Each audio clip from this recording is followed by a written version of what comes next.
जय श्री कृष्ण। हर हर महादेव। स्वागत है आप सभी का आपके अपने चैनल हमारे संस्कार में। आज हम आपके लिए लेकर आए हैं कार्तिक मास की कथा अध्याय 1। लेकिन उससे पहले आप सभी से निवेदन है कि जो चैनल पर नए हैं प्लीज़ चैनल को सब्सक्राइब करें, वीडियो को लाइक करें, ज़्यादा से ज़्यादा शेयर करें, बेल आइकन को भी अवश्य ही दबाएं। कमेंट्स बॉक्स में जय श्री कृष्णा, राधे राधे, हर हर महादेव लिखना ना भूलें। आपका सहयोग और प्यार हमारे लिए अनमोल होता है, तो आप सभी से निवेदन है कि प्लीज़ अपना सहयोग हमें ऐसे ही प्रदान करते रहें। चलिए एक बार मेरे साथ प्यार से बोलिए जय श्री कृष्णा, हर हर महादेव। जैसा कि सभी जानते हैं, आज 7 अक्टूबर दिन मंगलवार से कार्तिक मास पवित्र और पावनता को लिए हुए शुरू हो रहा है। भगवान श्री विष्णु का अत्यंत प्रिय मास जिसे दामोदर मास के नाम से भी जाना जाता है। और हम आपको ये बताना चाहते हैं कि हमारे चैनल पर इस पूरे महीने में आप रोज आना कार्तिक मास के महात्म्य और उसके साथ साथ पवित्र पावन कथाओं को सुन पाएंगे। और हमारी शुभकामना है कि यह कार्तिक मास आप सभी के जीवन में अपार सुख, समृद्धि और शांति लेकर के आए और आपके जीवन में खुशियां भरी रहें। तो चलिए आज की कथा सुनने से पहले हम सभी मिलकर प्रभु से प्रार्थना करते हैं कि हे नंदलाल मुरलीधर श्री कृष्ण, हे प्रेम स्वरूप भगवान, आपकी कृपा से ही यह कार्तिक मास की शुरुआत हुई है।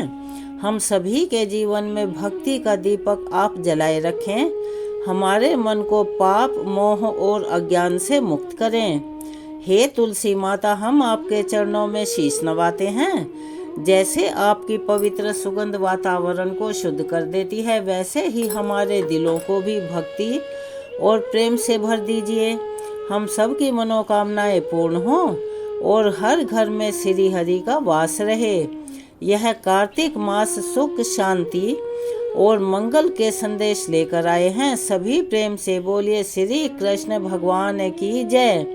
हर हर महादेव। तुलसी माता की जय। आज की कथाओं का शुभारंभ करने से पहले भगवान श्री गणेश जी की कथा सुनते हैं। एक बार गणेश भगवान बाल रूप में चुटकी भर चावल और चम्मच में दूध लेकर पृथ्वीलोक पर घूम रहे थे और साथ साथ सभी से कहते जा रहे थे कि कोई मेरी खीर बना दो, कोई मेरी खीर बना दो। पर सभी लोगों ने उनकी बात को अनदेखा और अनसुना कर दिया।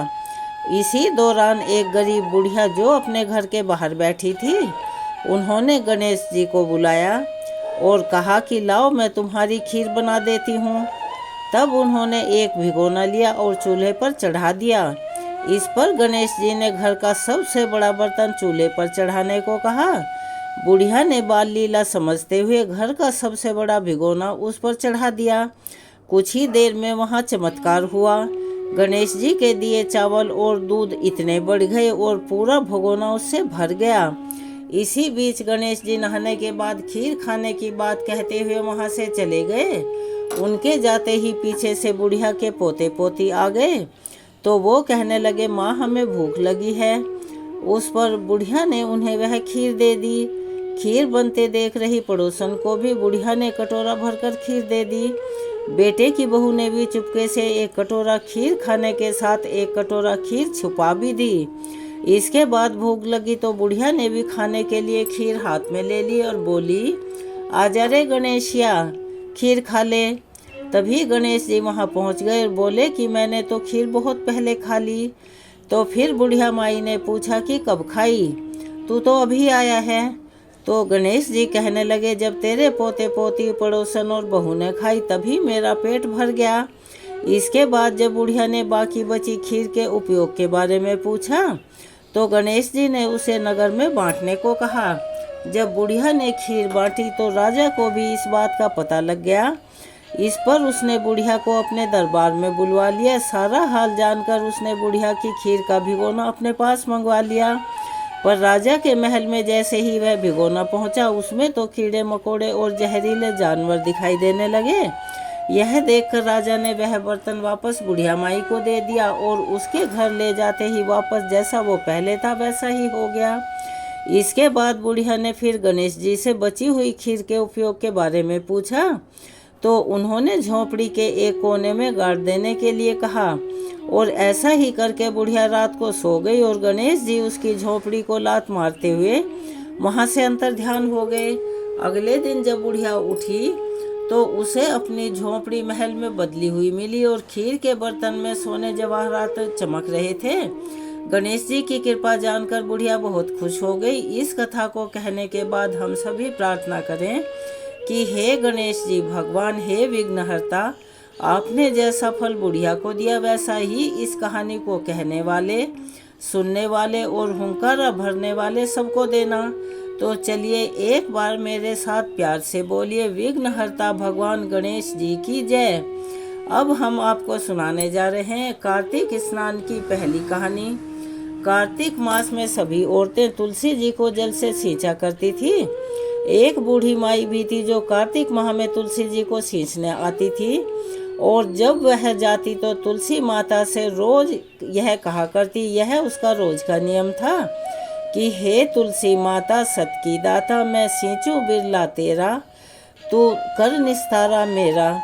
अड़वा दे लड़वा दे, पीतांबर की धोती दे, मीठा मीठा ग्रास दे, बैकुंठा में वास दे, चटके की चाल दे, पटके की मोत दे, चंदन का काठ दे, झालर की झनकार दे, दाल भात को जीवन दे और 11 के दिन कृष्ण का कांधा भी दे। बूढ़ी माई की यह बात सुनकर तुलसी माता धीरे धीरे सूखने लगी। तुलसी माता को इस प्रकार सूखते देखकर भगवान ने पूछा कि हे तुलसी, तुम दिन प्रतिदिन क्यों सूखती जा रही हो? तब तुलसी माता ने कहा, बस मेरे मन की मत पूछो प्रभु। भगवान कहने लगे कि तुलसी, अगर मैं नहीं पूछूंगा तो भला कौन पूछेगा? तब तुलसी माँ कहने लगी कि हे कृष्ण, एक बूढ़ी माई रोज आती है और अपनी बात कहकर चली जाती है। मैं उसकी और तो सारी बातें जो वो मांगती है पूरी कर दूंगी, लेकिन कृष्ण का कांधा कहाँ से लाऊंगी? तब भगवान श्री कृष्ण कहने लगे कि अगर वह मरेगी तो अपने आप ही मैं उसे कांधा देने के लिए आ जाऊंगा। तुम बूढ़ी माई से यह बात कह देना। इसके कुछ ही दिनों के बाद वह बूढ़ी माई मर गई। बूढ़ी माई के मरने पर सारा गांव इकट्ठा हो गया और उनका अंतिम संस्कार आने पर उसे उठाने लगे, लेकिन वह इतनी भारी हो गई, उठना तो दूर की बात, उनकी अर्थी टस से मस नहीं हो रही थी। सभी बोले, यह बुढ़िया तो बहुत संस्कारी थी, बहुत पूजा पाठ करती थी और पूरे कार्तिक मास में तुलसी जी को भी सींचा करती थी। इसने तो कोई पाप भी नहीं किया, फिर भला यह इतनी भारी कैसे हो गई? तभी आज सब आपस में चर्चा कर रहे थे कि एक बूढ़े ब्राह्मण के वेश में भगवान कृष्ण जी वहां आए और कहने लगे, अरे भाइयों, यहाँ पर ये भीड़ कैसी लगी हुई है? तब गांव वाले बोले कि भाई, एक बूढ़ी माई मर गई है और वह इतनी पापिन थी कि उसकी अर्थी उठाए नहीं उठ रही और वह इतनी भारी हो गई है। पूरा जीवन तो उन्होंने बड़ा पूजा पाठ किया। तब भगवान कहने लगे कि मुझे इनके कान में कुछ कह लेने दो, फिर यह उठ जाएंगी यानी हल्की हो जाएंगी। भगवान बूढ़ी माई के पास गए और उनके कान में कहा, माई, तू अपने मन की कर ले, पीतांबर की धोती ले, मीठा मीठा ग्रास ले, बैकुंठा में वास ले, चटके की चाल ले, पटके की मोत ले, चंदन का काठ ले, झालर की झनकार ले, दाल भात को जीवन ले और ले श्री कृष्ण का कांधा भी ले। भगवान की ये सभी बातें सुनते ही बूढ़ी माई तो बिल्कुल हल्की हो गई और तब भगवान स्वयं उन्हें अपने कंधे पर लेकर गए और इस प्रकार बूढ़ी माई को मुक्ति मिल गई और वह बैकुंठ लोक को चली गई। हे तुलसी माता, जैसे आपने उन बूढ़ी माई की मुक्ति करी वैसे ही हम सबकी भी करना। जैसे भगवान ने उन्हें कांधा दिया वैसा हमें भी देना। तो सभी प्रेम से बोलिए, तुलसी महारानी की जय, श्री कृष्ण भगवान की जय। यह थी कार्तिक स्नान की पहली कहानी। अब हम सभी कार्तिक मास महात्म्य के पहले दिन का अध्याय सुनते हैं। एक समय धर्म के गूढ़ रहस्यों, ज्ञान विज्ञान और शास्त्रों में वर्णित कथाओं पर गहन चर्चा करने के लिए 88,000 ऋषि मुनि नैमिषारण्य तीर्थ में इकट्ठा हुए। उनके मध्य महर्षि वेदव्यास जी के सुयोग्य शिष्य सूत जी महाराज ऐसे सुशोभित हो रहे थे जैसे आकाश में तारों के बीच चंद्रमा होता है। धर्म के सभी गूढ़ रहस्यों, 4 वेदों, 6 शास्त्रों और 18 पुराणों के ज्ञाता श्री सूत जी से शौनक आदि 88,000 ऋषि मुनियों ने कहा कि हे सूत जी महाराज, आप कृपा करके हमें कोई ऐसा सरल उपाय बताएं जिससे हमारी इस महाघोर कलयुग के प्रहार से यानी कि दुर्गति से रक्षा हो सके। समस्त ऋषि मुनियों के मुख से यह बात सुनकर श्री सूत जी बोले कि हे ऋषियों, तुम्हारी अपार श्रद्धा तथा प्रभु भक्ति देखकर मेरा हृदय बहुत खुश है। इसी से आज मैं तुम्हें कार्तिक महात्म्य की पावन कथा सुनाता हूँ। इसके सुनने से इस कलिकाल यानी के कलयुग में मनुष्य के समस्त पापों का नाश हो जाता है और मनुष्य वैकुंठ में वास पाता है। सो आप सभी सावधान होकर और ध्यान पूर्वक सुनिए।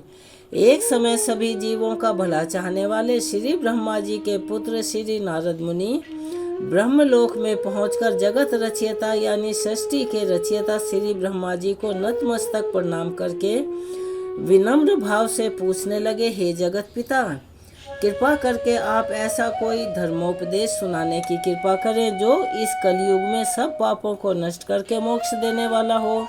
नारद जी की श्रद्धा युक्त बातें सुनकर ब्रह्मा जी बोले, हे पुत्र, तुमने संसार के कल्याण के हेतु यह बात पूछी है। तुम्हारी भगवान के चरणों में सच्ची श्रद्धा और भक्ति देखकर आज मैं तुम्हें कार्तिक मास का पावन महात्म्य सुनाता हूँ, जिसके पढ़ने और सुनने से मनुष्य के सभी पाप नष्ट हो जाते हैं और वह इस संसार के सभी सुखों को भोगकर अंत में वैकुंठ धाम को प्राप्त करता है। यह कार्तिक मास भगवान को बहुत प्रिय है।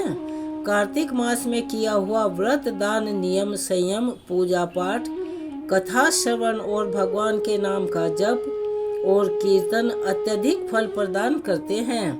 कार्तिक मास में भगवान का गुणानुवाद यानी उनके गुणों का बखान सभी प्रकार से शुभ फल देने वाला होता है। इस महीने में यानी कार्तिक के मास में भगवान के प्रति किया गया प्रत्येक धार्मिक कार्य सबसे बढ़कर यानी अक्षय पुण्य की प्राप्ति करवाता है। इससे बढ़कर कोई तप और यश नहीं है। तुमने संसार की भलाई के लिए यह उत्तम प्रश्न किया है, सो मैं कार्तिक मास के महात्म्य की पुण्य देने वाली कथा कहता हूँ। अब तुम सब श्रद्धा से युक्त होकर और ध्यानपूर्वक सुनो। कार्तिक स्नान करने वाले मनुष्य को प्रातः काल ब्रह्म मुहूर्त में उठकर शौच आदि से निवृत्त होकर 12 अंगुल लंबी सुगंध युक्त वृक्ष का दातुन करना चाहिए। परंतु याद रहे कि श्राद्ध, सूर्य अथवा चंद्र ग्रहण और एकम यानी के प्रथमा, अमावस्या, छठी, नवमी, एकादशी और रविवार को दातुन नहीं करनी चाहिए। जिस दिन दातुन ना करनी हो उस दिन पानी से 12 बार कुल्ला करके मुंह को अच्छे से साफ कर लें। जब 2 घड़ी रात्रि शेष रहे तब काले तिल, चंदन, चावल, पुष्प और कुशा लेकर तालाब, कुंड, नदी या संगम अथवा किसी भी तीर्थ स्थान पर जाएं। वहां हाथ जोड़कर प्रार्थना करें, हे भगवान, आप एवं श्री लक्ष्मी जी को प्रसन्न करने के लिए मैं पूरे कार्तिक मास में स्नान करूंगा या स्नान करूंगी। इस प्रकार प्रतिज्ञा करके श्री गंगा जी, श्री शिव जी, सूर्यदेव और विष्णु भगवान का ध्यान करके नाभि पर्यंत जल में प्रवेश करके यानी कि जहाँ तक जल का स्तर नाभि तक हो अच्छी तरह से स्नान करें। फिर जल से बाहर निकलकर देवता, ऋषि और पितरों का तर्पण करें। स्नान करके भेड़, बकरी की धूल से बचना चाहिए तथा छींक, थूक, कुत्ता, कौवा, ऊंट, उल्लू आदि के दर्शन से भी बचना चाहिए। यदि भूलवश इनमें से किसी का स्पर्श हो जाए तो पुनः स्नान करना चाहिए। मिथ्यावादी और नीच प्रकृति वाले मनुष्यों से बातचीत नहीं करनी चाहिए। इसके बाद षोडशोपचार विधि से भगवान का पूजन करें, भगवान को अर्घ दें और प्रार्थना करें, हे भगवान आप श्री राधा जी सहित मेरे इस अर्घ्य को ग्रहण कीजिए। इस प्रकार प्रार्थना करके पहले आवाहन, फिर पाद्य, अर्घ, आचमन, स्नान, वस्त्र, चंदन, अक्षत, पुष्प, धूप, दीप, नैवेद्य, तांबूल, पुंगीफल, दक्षिणा, नमस्कार, यह 16 चीजें मूर्ति को अर्पण करते हुए तुलसी की मंजरी से भगवान की षोडशोपचार पूजा आराधना करें। श्री ब्रह्मा जी बोले, हे पुत्र, जो व्यक्ति तुलसी की मंजरी सहित भगवान शालिग्राम का एक बूंद चरणामृत पान करता है, वह ब्रह्म हत्या जैसे बड़े बड़े पापों से भी मुक्त होकर वैकुंठ लोक को प्राप्त करता है। इसमें कोई शंका नहीं। जो भगवान शालिग्राम की प्रतिमा के आगे अपने पितरों का श्राद्ध करता है, उसके पितरों को तत्काल वैकुंठ प्राप्त हो जाता है। जो भगवान श्री शालिग्राम की मूर्ति दान करता है, उसे समस्त पृथ्वी के दान का फल प्राप्त होता है। जो भगवान शालिग्राम की प्रतिमा को बेचता है, वह महान कष्ट भोगता है। इसीलिए श्री शालिग्राम की मूर्ति को बेचना नहीं चाहिए। श्री विष्णु भगवान का पूजन शंख के जल से करना चाहिए। शिव जी का पूजन बिल्व पत्रों से, सूर्य का तुलसी से, श्री गणेश जी का पूजन धतूरे के फूलों से, श्री विष्णु जी का पूजन कमल के पुष्पों से तथा श्री महालक्ष्मी जी का पूजन मालती अथवा चंपा के फूलों से करके प्राणी परम पद को प्राप्त होता है। परंतु जो भगवान को परंपरे तुलसी से भगवान शालिग्राम की पूजा करता है, उसकी महिमा का तो कोई वर्णन ही नहीं कर सकता। इस प्रकार पूजा करने वाला भक्त जन्म मरण के अपार कष्टों से मुक्त हो जाता है। जिस प्राणी की मृत्यु तुलसी माला धारण किए हुए होती है, वह जीव बिना किसी रोक टोक के सीधा वैकुंठ धाम को जाता है। जो तुलसी की छाया में अपने पितरों का श्राद्ध करता है, उसके पितरों की अक्षत तृप्ति हो जाती है।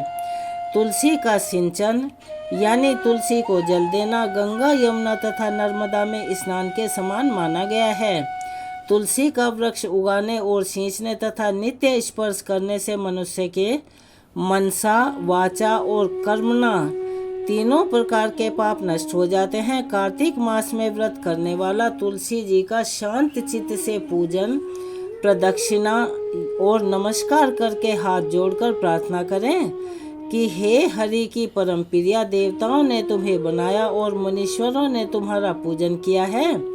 मैं भी नतमस्तक होकर आपको नमस्कार करता हूँ। जो प्राणी आंवले के पत्तों और पुष्पों से भगवान का पूजन करता है अथवा आंवले के वृक्ष के नीचे बैठकर भगवान का पूजन करता है, उनका स्मरण करता है, उसको स्वर्ण के फलों और फूलों से पूजा करने का पुण्य प्राप्त होता है। जो मनुष्य द्वादशी को तुलसी तथा आंवले के पत्तों को तोड़ता है, वह घोर नरक भोगता है। प्रत्येक मनुष्य को चाहिए कि कार्तिक मास में आंवले के फल, तुलसी और गोपी चंदन की माला धारण करें। ऐसा करने से वह आवागमन के चक्रों से मुक्त हो जाता है। कार्तिक मास में स्नान और व्रत करने वाले मनुष्य को चाहिए कि वह ब्राह्मणों को भोजन कराने के बाद चंदन, पुष्प, पान तथा दक्षिणा देकर संतुष्ट करे। संपूर्ण कार्तिक के महीने में पृथ्वी पर शयन करने, ब्रह्मचर्य का पालन करने, पत्तल में भोजन करने और मौन व्रत से प्राणी परम धीर, वीर, गंभीर और कीर्तिवान बनता है। जो मनुष्य एक समय आंवले के वृक्ष के नीचे पूर्ण कार्तिक मास भोजन करता है, उसके एक वर्ष के समस्त पाप नष्ट हो जाते हैं। व्रत करने वाले को शहद, कांजी, दाल, तेल, कच्चा भोजन, दूसरे का अन्न तथा कोई भी तामसिक या बुरे नाम वाला भोजन नहीं करना चाहिए। रविवार को आंवला खाना भी वर्जित माना गया है।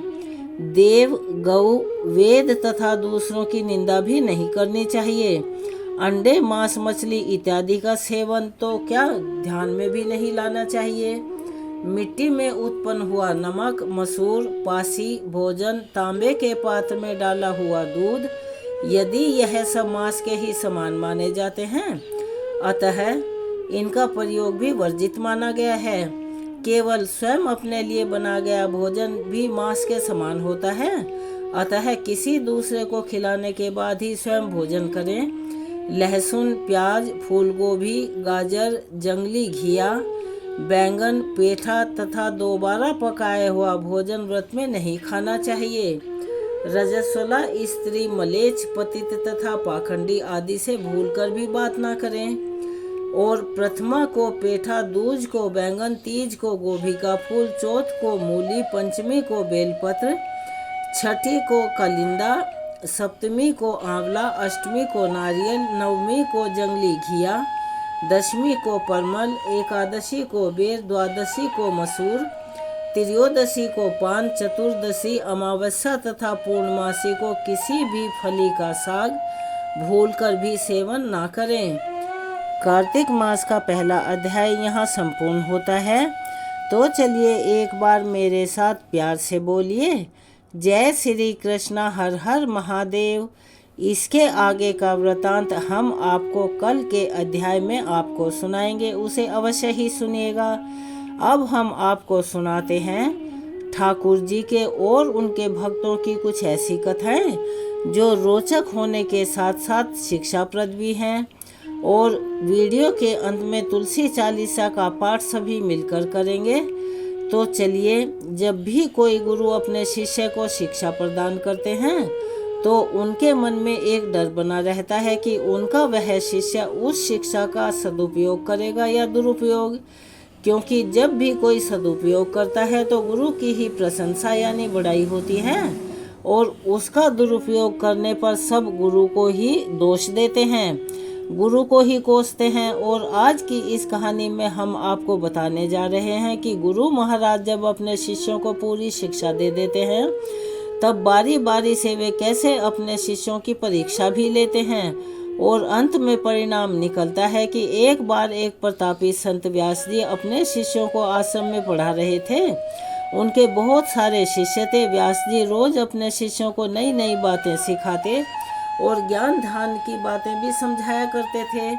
धीरे धीरे समय बीत गया और सभी शिष्य अपनी विद्या में पारंगत हो गए। तब एक दिन संत महाराज ने कहा कि अब आप कहीं भी जाकर अपनी आगे की साधना कर सकते हैं, तो लोगों में अपने ज्ञान का प्रचार भी कर सकते हो। धीरे धीरे सभी शिष्य गुरु जी से आज्ञा लेकर अपने अपने रास्तों पर चले गए। काफ़ी समय बीत जाने के बाद एक दिन संत महाराज ने सोचा कि मेरे शिष्यों को गए हुए बहुत लंबा अरसा हो गया है, तो क्यों ना चलकर उनकी परीक्षा ली जाए, कहीं वे मेरी दी गई शिक्षा का दुरुपयोग तो नहीं कर रहे हैं। इस तरह संत महाराज जी अपने आश्रम से अपने शिष्यों को ढूंढने के लिए निकल गए और बारी बारी से सभी से मिले। मिलने पर संत महाराज ने पाया कि सभी तो सही दिशा में काम कर रहे हैं, लेकिन एक शिष्य था जो अभी बाकी था।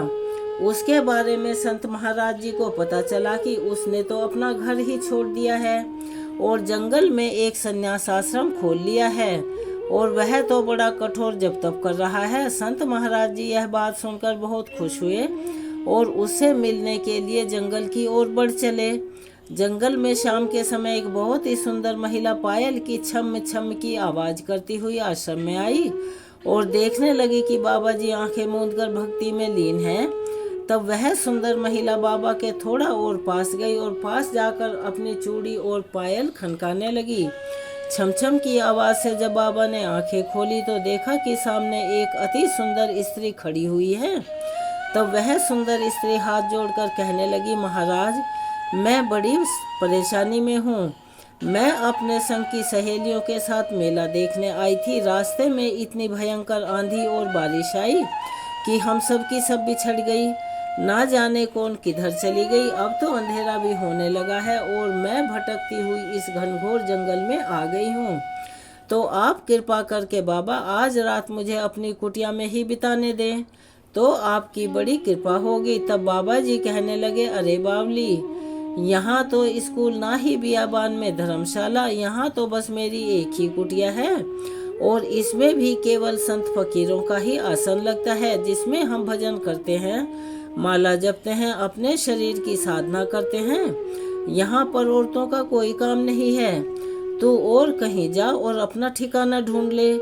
तब वह स्त्री कहने लगी, महाराज, अब तो धीरे धीरे रात भी गहरी हो गई है। मैं अकेली अबला नारी भला कहाँ जाऊंगी। मुझे तो सिर्फ रात को यहाँ रुकने दो। बस सुबह होते ही मैं अपने रास्ते चली जाऊंगी। तब बाबा ने मन ही मन कुछ सोचने के बाद कहा कि चलो ठीक है, एक काम करो, मेरी आसन माला बाहर लाकर रख दो और तुम कुटिया के अंदर जाकर सो जाओ और सुबह तक बाहर मत निकलना, अंदर से कुंडी लगा लेना। हाँ, मैं बार बार कह रहा हूँ कि रात को बाहर मत निकलना, क्योंकि उससे मेरी भक्ति में बाधा होती है। तब वह स्त्री बोली, ठीक है महाराज।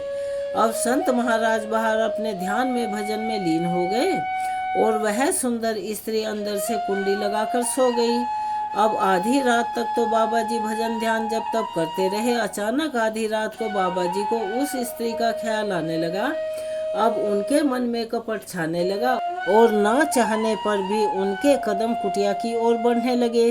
वहां जाकर उन्होंने दरवाज़ा खटखटाया, लेकिन बहुत खटखटाने के बाद भी उस स्त्री ने दरवाज़ा नहीं खोला तो बाबा को बड़ा गुस्सा आया।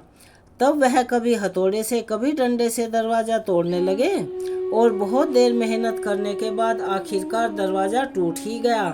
रात के समय में कुटिया में बहुत अंधेरा था तो बाबा ने एक दिया ढूंढकर जला दिया।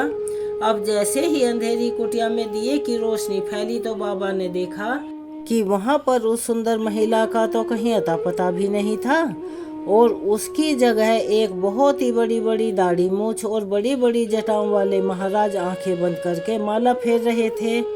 अब तो वह कपटी बाबा महाराज को देखकर हैरान रह गया, सन्न रह गया कि यह जटाओं वाले महाराज कोई और नहीं बल्कि स्वयं महात्मा व्यास जी ही हैं, जो कि एक महिला के रूप में अपने चेले की परीक्षा लेने के लिए आए थे। और इस तरह से गुरु जी का वह शिष्य अपने गुरु द्वारा ली गई परीक्षा में हमेशा के लिए फेल हो गया। और अब यह इस कहानी हमें यह संदेश देती है, यह सीख देती है कि अपने गुरु द्वारा दी गई शिक्षा की परीक्षा में हम हमेशा के लिए असफल हो जाते हैं या सफल होते हैं, और निर्भर करता है कि हम उस शिक्षा का किस तरह से इस्तेमाल करते हैं। तो यह थी आज की कहानी। आपको कैसी लगी कमेंट्स बॉक्स में अवश्य ही बताएं। अगर आप चैनल पर नए हैं तो चैनल को सब्सक्राइब करें, वीडियो को लाइक करें, ज़्यादा से ज़्यादा शेयर करें, बेल आइकन को भी अवश्य ही दबाएं। मिलते हैं अगली वीडियो में एक नई कथा के साथ और इस अध्याय के आगे के वृतांत के साथ। तब तक के लिए जय श्री कृष्णा, हर हर महादेव। आप सभी का दिन मंगलमय हो, जीवन से सारे कष्टों की समाप्ति हो जाए। चलिए अपना प्यार और सहयोग हमें ऐसे ही देते रहें।